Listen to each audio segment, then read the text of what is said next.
या पूर्वीच्या क्लासला आपण पहिलं प्रकरण समाप्त केलेलं आहे.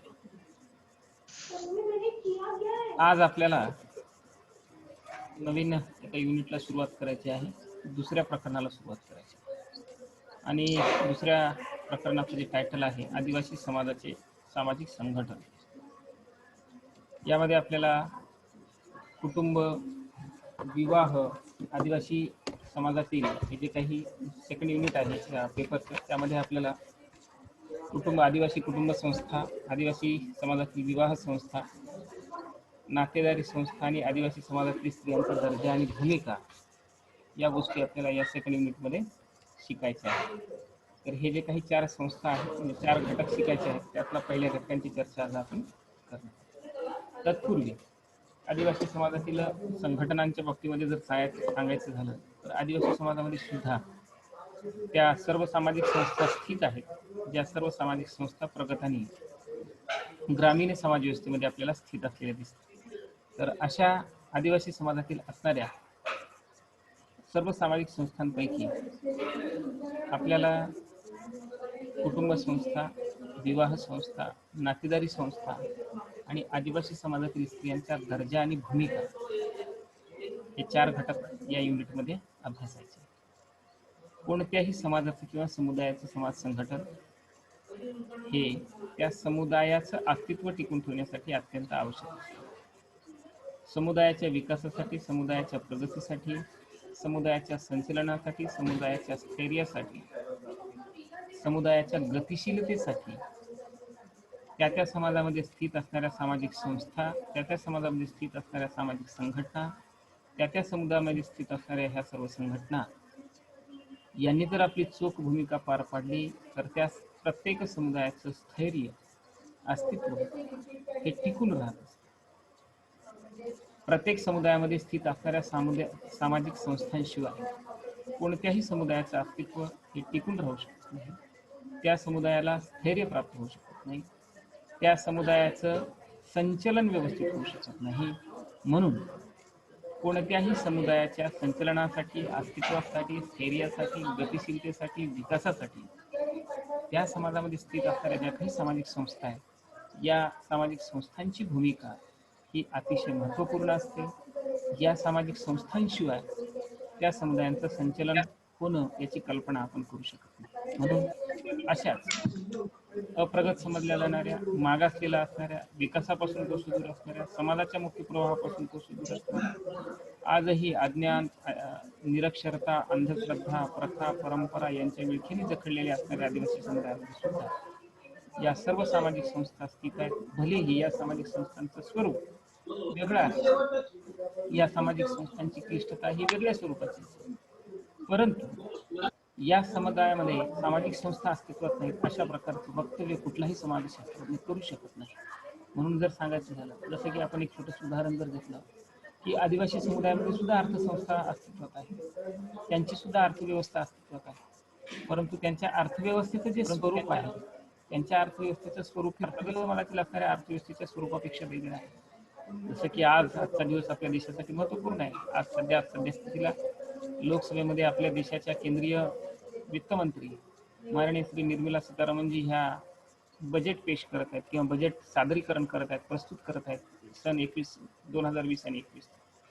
एवढी मोठी क्लिष्ट स्वरूपाची, किचकट स्वरूपाची प्रगतीचे वेगवेगळे, आर्थिक प्रगतीचे वेगवेगळे निकष निर्धारित करणारी अर्थव्यवस्था जरी आदिवासींची नसली तरी त्याही समाज व्यवस्थेमध्ये अस्तित्वात आहे, त्यांची अर्थव्यवस्था असं आपल्याला म्हणता येते. म्हणून समाज कुठलाही असो, समुदाय कुठलाही असो, तो विकसित असो, अविकसित असो की मागासलेला असो, त्या प्रत्येक समुदायामध्ये ह्या सर्व समाजामध्ये स्थित असणाऱ्या ज्या काही सामाजिक संस्था असतात, त्या सामाजिक संस्थांचं अस्तित्व हे कायम असतं. त्यापैकीच आदिवासी जो समुदाय आहे, या आदिवासी समुदायामध्ये सुद्धा समाजामध्ये, प्रगत समाजामध्ये स्थित असणाऱ्या सगळ्या संस्था आहेत आणि या संस्थांपैकी साधारणपणे 3 संस्थांचा अभ्यास आणि या आदिवासी समुदायातील स्त्रियांच्या दर्जा आणि भूमिकांचा अभ्यास आपल्याला या प्रस्तुत प्रकरणामध्ये करायचा आहे. तर ह्यामध्ये प्रथम जे पहिली जी कन्सेप्ट आहे किंवा पहिली जी संस्था आहे, त्या संस्थेचा आज आपल्याला अभ्यास करायचा आणि त्या अभ्यासाची सुरुवात करायची, ती म्हणजे कुटुंब संस्था.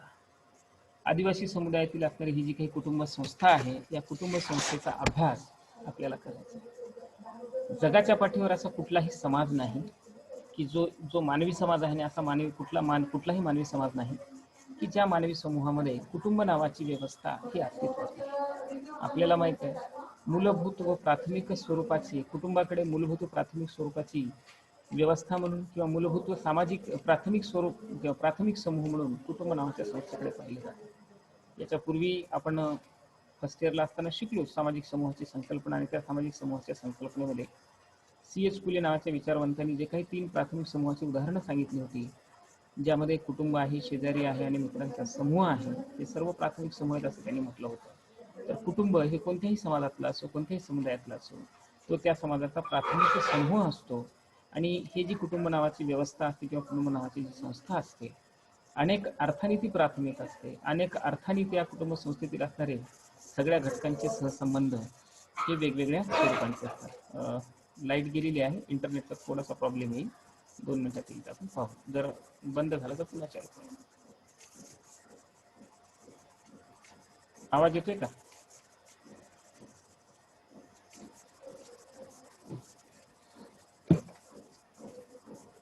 माझा आवाज येतोय का?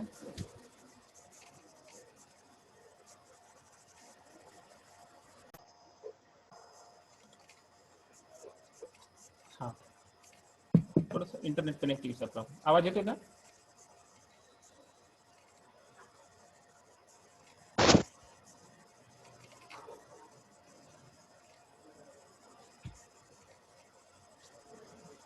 माझा आवाज येतोय का हो सर, येत आहे. हा, ठीक आहे, ठीक हो सर. लाईट गेली होती, मोबाईल याच्यावर कंटिन्यू लावलेला आहे त्याला. थोडंसं मे बी कधी फ्लॅक्च्युएशन येईल आवाजाचं वगैरे, तर मला सांगत चला आवाज वगैरे नाही स्पष्ट. हां, तर या आदिवासी समुदायातील असणारी ही जी काही कुटुंब संस्था आहे, त्या संस्थेचा अभ्यास आपल्याला इथे करायचा आहे. तर त्यामध्ये आदिवासी समुदायातील असणारी ही कुटुंब संस्था प्राथमिक समूहाची एक महत्त्वाचं उदाहरण आहे असंच आपल्याला म्हणता येतं.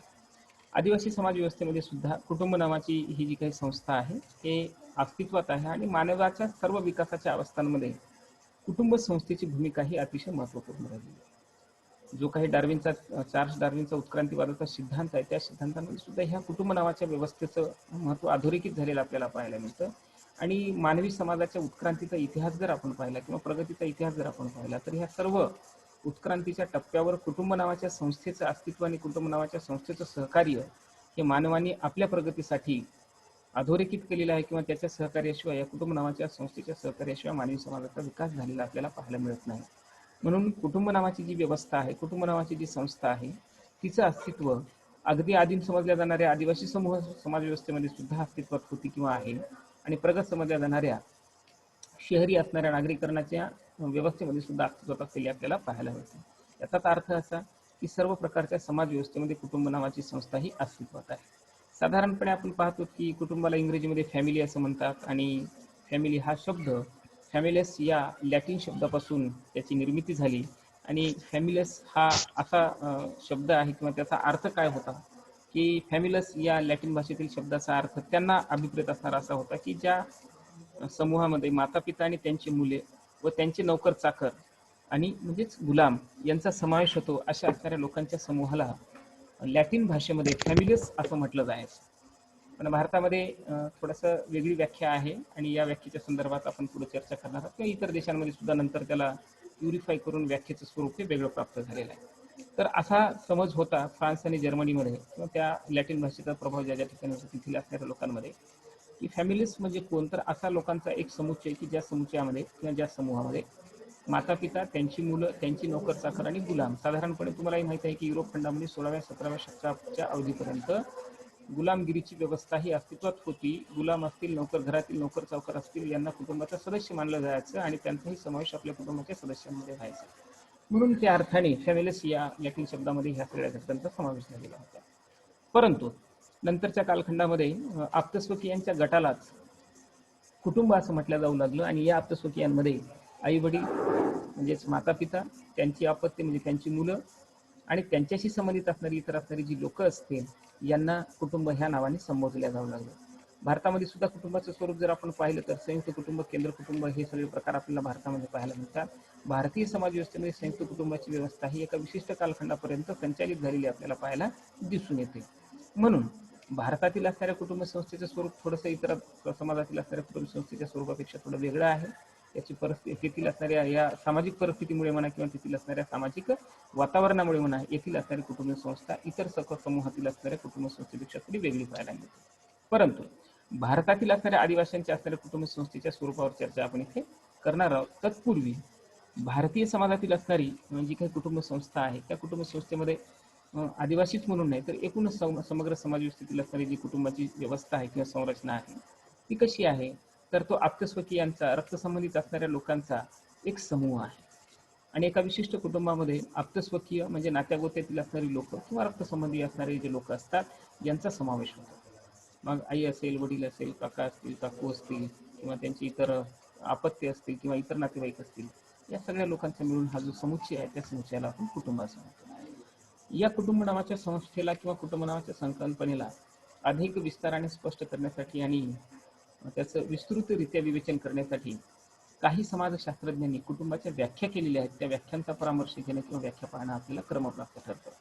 त्यामध्ये पहिली व्याख्या जी आहे ती रॉबर्ट लुई या विचारवंतांनी केलेली आहे आणि ते असं म्हणतात की कुटुंब म्हणजे विवाहावर आधारलेला असा सामाजिक समूह ज्या समूहात माता पिता व त्यांची मुले यांचा समावेश होतो. तर कुटुंब हे काय आहे, तर विवाहावर आधारलेला एक असा समूह आहे की ज्या समूहामध्ये माता पिता व त्यांच्या मुलांचा काय होतो, समावेश होतो. तर आता आपल्याला माहिती आहे की रॉबर्ट लुईच्या व्याख्येमधला महत्वाचा एक घटक आहे की कुटुंबाची निर्मिती होण्यासाठी विवाह होणं हे अत्यंत आवश्यक असतं. आणि म्हणून आपण पाहतो की भारतीय समाज व्यवस्थेमध्ये विवाह संस्थेला अनन्यसाधारण स्वरूपाचं महत्व प्राप्त झालेलं आहे.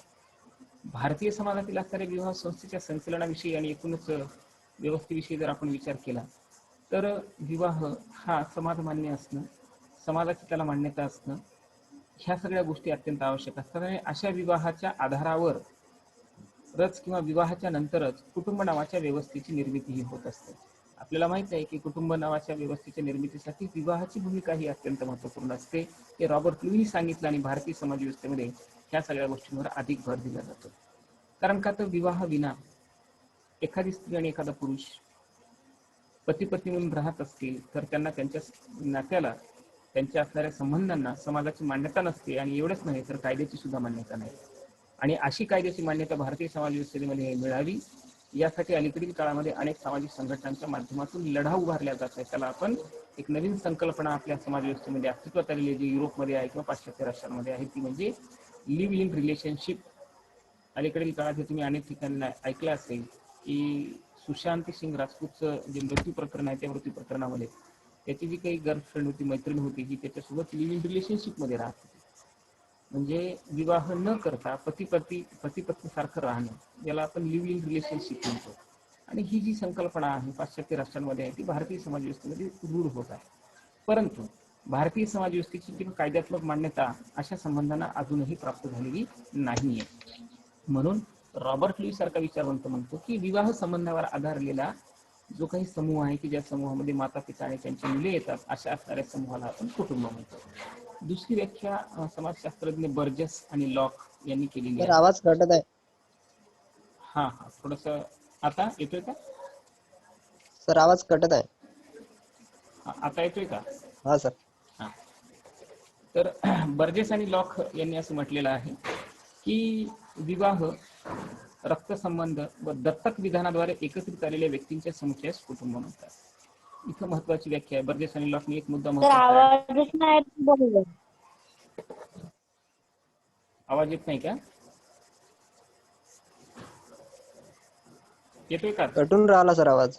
हा इंटरनेटचा थोडासा प्रॉब्लेम आहे. लाईट गेलेली आहे तर मोबाईलच्या इंटरनेटवर सुरू आहे त्यामुळे थोडंसं खटत असेल. ठीक आहे, येतोय का आता? आवाज येतोय का?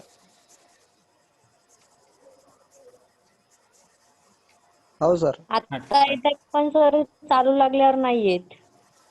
हा थोडंसं म्हणजे ते कनेक्टिव्हिटीचा प्रॉब्लेम आहे. इंटरनेट मोबाईलच्या इंटरनेटवर आहे आणि मी लॅपटॉपवर घेतो त्यामुळे ते कटत असेल. हा ठीक आहे, जेव्हा जेव्हा कटेल त्यावेळेस मला सांगत चला आपण समजतो. तर बर्जेस आणि लॉक या विचारवंतांचं असं म्हणणं आहे की विवाह, रक्तसंबंध आणि दत्तक विधान, विवाहाच्या माध्यमातून कुटुंबाची निर्मिती होते ही आपण पहिल्या व्याख्येत पाहिलं. आणि रक्त संबंधित लोक हे कुटुंबासाठी अत्यंत आवश्यक असतात. ज्या व्यक्ती ह्या रक्ताच्या नात्याच्या नसतात अशा व्यक्तींचा समावेश कुटुंबामध्ये होत नाही. पण अपवादात्मक स्थितीमध्ये होतो, जे पुढचं घटक त्यांनी सांगितलं बर्जेस आणि लॉकनी, म्हणजे दत्तक विधानाच्या कायद्याच्या अंतर्गत. आपल्याकडे माहिती आहे की 1956चा भारतामध्ये दत्तक विधान, हिंदू दत्तक विधान कायदा अस्तित्वात आहे. आणि या 1956च्या दत्तक विधान कायद्याअंतर्गत एखाद्या स्त्रीला, एखाद्या पुरुषाला किंवा एखाद्या दाम्पत्याला त्यांच्या रक्तसंबंधियांकडून किंवा इतर लोकांकडून किंवा त्यांच्या पोटी किंवा अपत्य जर जन्माला आलं नसेल किंवा कुठल्याही इतरत्र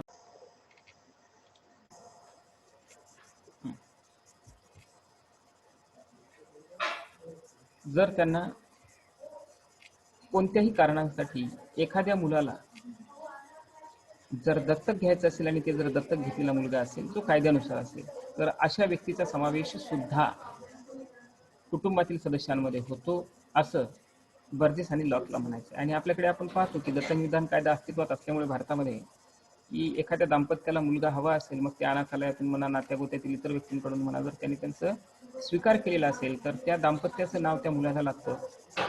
आईचं नाव म्हणून त्या स्त्रीचं नाव दिलं जातं आणि वडिलांचं नाव म्हणून त्या पुरुषाचं नाव दिलं जातं आणि त्यानंतर तो मुलगा त्यांचा होतो कायद्यात्मकरित्या. आणि अशा असणाऱ्या व्यक्तीचा सुद्धा समावेश बर्जेस आणि लॉक म्हणतात की कुटुंबामध्ये होतो, किंवा अशा असणाऱ्या लोकांच्या समुदायाला कुटुंब असे म्हणतात. तिसरी व्याख्या मॅकायर आणि पेज यांनी केली. ते असं म्हणतात की प्रजोत्पादन आणि संतती संगोपन ही उद्दिष्टे साध्य करण्यासाठी, लक्षात ठेवा की प्रजोत्पादन आणि संतती संगोपन ही उद्दिष्टे साध्य करण्यासाठी निर्माण झालेल्या निश्चित स्वरूपाच्या व दीर्घकाळ टिकणाऱ्या लैंगिक संबंधावर आधारलेला जो समूह असतो त्यास त्यांनी कुटुंब असं म्हटलेलं आहे. ही व्याख्या थोडी विस्तृत आणि अधिक चांगली आहे असं आपल्याला म्हणता येईल मॅकायर आणि पेज यांची, की ते असं म्हणतात की प्रजोत्पादन आणि संतती संगोपन हे उद्दिष्ट साध्य करण्यासाठी आपल्याला माहिती आहे की समाज सातत्य जर टिकून ठेवायचं असेल, समाजाचं अस्तित्व जर कायम टिकवायचं असेल, समाज व्यवस्था जर सुरळीतरित्या संचलित करायची असेल आणि जर समाजाला आपलं अस्तित्व कायम टिकून ठेवायचं असेल तर समाजामध्ये प्रजोत्पादन हे अत्यंत आवश्यक असतं. कारण का तर व्यक्ती हा कसा आहे, मनुष्य हा कसा आहे, मरते प्राणी आहे. जो जन्माला येतो तो मरणार आहे आणि मेल्यानंतर किंवा त्याचा मृत्यू झाल्यानंतर समाजातील दुसरा सदस्य जन्माला येणारच नसेल तर समाजाचं अस्तित्व राहणं शक्य नाही. म्हणून पहिले सदस्य जाऊन दुसरे जुने सदस्य जात असतात, नवीन सदस्य त्या जुन्या सदस्यांची जागा घेत असतात. त्याला आपण ही एक निरंतर प्रक्रिया असते आणि ह्या प्रक्रियेमध्ये प्रजोत्पादनाची भूमिका ही महत्त्वपूर्ण असते. म्हणून समाज स्वास्थ्य टिकून ठेवण्यासाठी, समाज सातत्य टिकून ठेवण्यासाठी प्रजोत्पादन आवश्यक आहे. पण हे प्रजोत्पादन कशाच्या माध्यमातून होत असतं, तर समाज मान्य लैंगिक संबंधांच्या माध्यमातून होत असतं. जर स्त्री आणि पुरुषांच्या संबंधांना जर समाज मान्यता नसेल तर अशा संबंधांना किंवा अशा संबंधामधून जन्माला येणाऱ्या बालकांना समाज मान्यताही प्राप्त होत नसते किंवा समाज मान्य करत नसतो. आपण फर्स्ट इयरला शिकलो औरस आणि अनौरस ह्या दोन संकल्पना आपण शिकलो. त्याला हिंदीमध्ये जायज आणि नाजायज असं म्हणतात. मध्यंतरीच्या कालखंडामध्ये तुम्ही एक सिनेमा पाहिला असेल, अजय देवगन, रीमा लागू आणि नसरुद्दीन शाह यांचा एक सिनेमा आहे. त्या सिनेमाचं नाव आहे नाजायज. नाजायज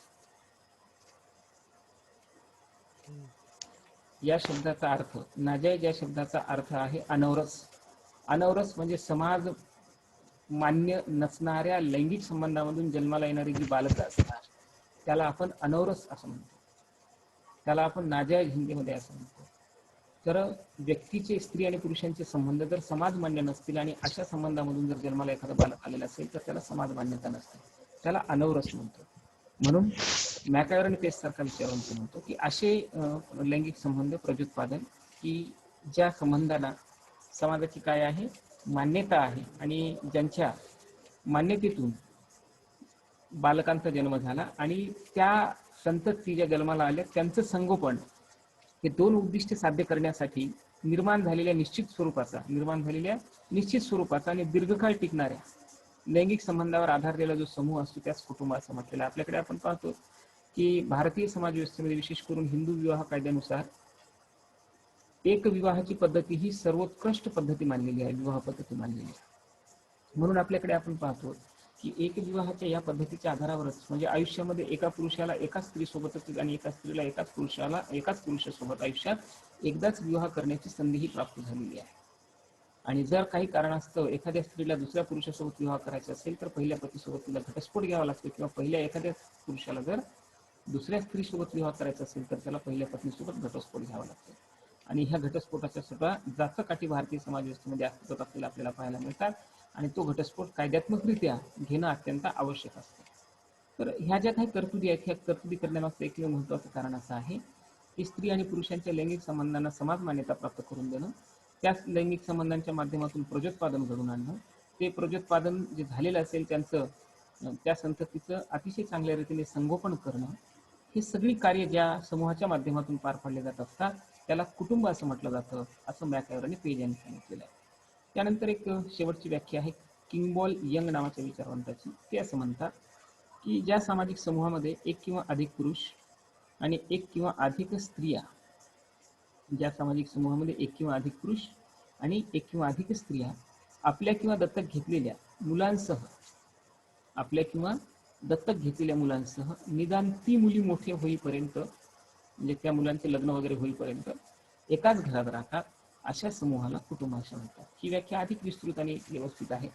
किंगबॉल यांग सारखा विचारवंत म्हणतो की बाबा ज्या सामाजिक समूहामध्ये एक किंवा अधिक पुरुष, आपण पाहतो की एक किंवा अधिक पुरुष दोन कारणांनी एखाद्या कुटुंबामध्ये अस्तित्वात राहतात.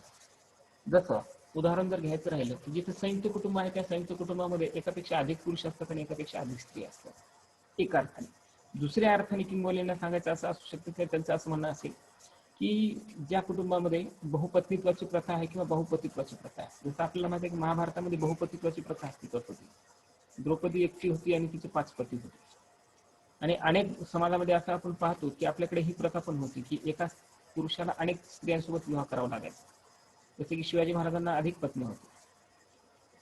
ही जी प्रथा होती अस्तित्वामध्ये, एका विशिष्ट कालखंडामध्ये एखाद्या पुरुषाने अधिक स्त्रियांसोबत विवाह करून त्यांच्यासोबत संसार चालवणं आणि अधिक पत्नी ठेवणं किंवा अधिक स्त्रियांसोबत विवाह करणं हे शौर्याचं आणि प्रतिष्ठेचं मानलं जायचं.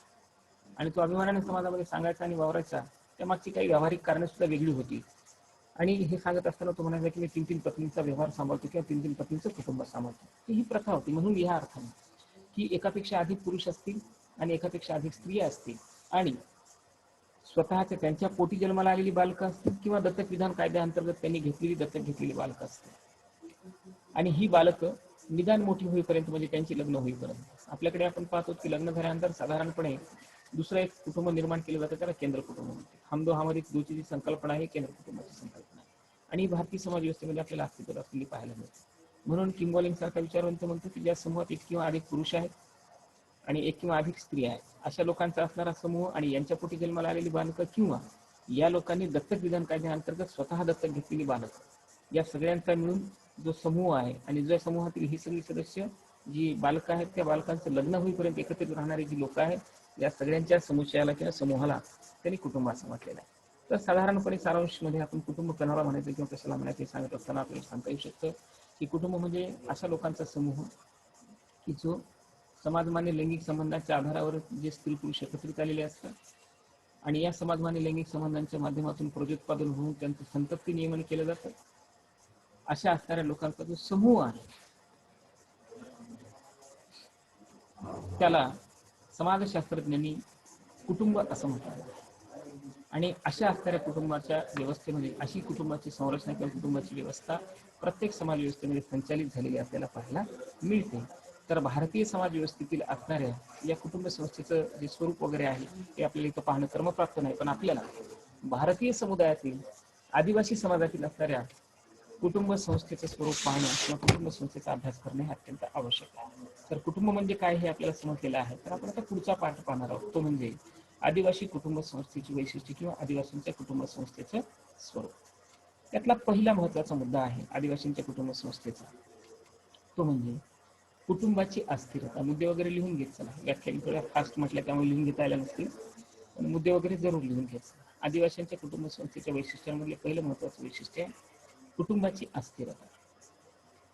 आदिवासींची जी काही कुटुंब संस्था आहे ही प्रगत समाजातील कुटुंब संस्थेची जर या संस्थेची तुलना केली तर आपल्याला असं दिसून येतं की ही कुटुंब संस्था, आदिवासींची कुटुंब संस्था ही अस्थिर आहे. कारण का तर या कुटुंब संस्थेचं स्वरूप आपल्याला अस्थिर दिसून येतं. कोणाच्या? आदिवासींच्या कुटुंब संस्था. प्रगत समाजातील असणारी कुटुंब संस्था ही स्थिर आहे. त्याचं कारण असं आहे की आधुनिक प्रगत समाजामध्ये असा समज आहे किंवा अशी धारणा आहे किंवा असा कायद्याची इच्छा म्हणा किंवा नियम आहे की एखाद्या पुरुषाने किंवा एखाद्या स्त्रीने आयुष्यात एकदाच विवाह करायचा असतो आणि ज्या पुरुषासोबत ज्या स्त्रीचा किंवा ज्या स्त्रीसोबत ज्या पुरुषांचा विवाह झालेला असतो त्यांनी आयुष्यभर एकमेकांच्या सहवासातच आयुष्य घालायचं. आणि या कारणाने किंवा या अर्थाने प्रगत म्हणजेच नागरी आणि ग्रामीण भागातील कुटुंब संस्था ही स्थिर असलेली आपल्याला पाहायला मिळते. पण अशा प्रकारची व्यवस्था आदिवासी समाज व्यवस्थेमध्ये आपल्याला पाहायला मिळत नाही. त्याचं कारण असं आहे की आदिवासींची कुटुंब संस्था ही अस्थिर आहे. अगदी छोट्या छोट्या कारणांनी सुद्धा तिथे स्त्री आणि पुरुषांचे घटस्फोट होताना आपल्याला पाहायला मिळतात. आणि घटस्फोट किंवा विवाह विच्छेद हे होणं त्याला ते आदिवासी समाजामध्ये काडीमोड असं म्हणतात. आपण म्हणतो की आपल्या ग्रामीण भागामध्ये सुद्धा फारकत होणं, काडीमोड होणं, घटस्फोट होणं, विवाह विच्छेद होणं हा सुद्धा एक शब्द आहे घटस्फोटासाठी. तर छोट्या छोट्या कारणांनी आदिवासी समाज व्यवस्थेमध्ये घटस्फोट हा होत असतो आणि घटस्फोटित असणाऱ्या स्त्रीला दुसरं लग्न करण्याची संधी असते, विवाह करण्याची संधी असते आणि अगदी सहजरित्या तिचाही दुसरा विवाह होतो. आणि घटस्फोटित असणारा जो पुरुष असतो या पुरुषाचा सुद्धा विवाह दुसऱ्या स्त्रीसोबत सहजरित्या होतो आणि तिथे त्यांची समाज मान्यता आहे. पण प्रगत समाजामध्ये ही स्थिती आपल्याला पाहायला मिळत नाही.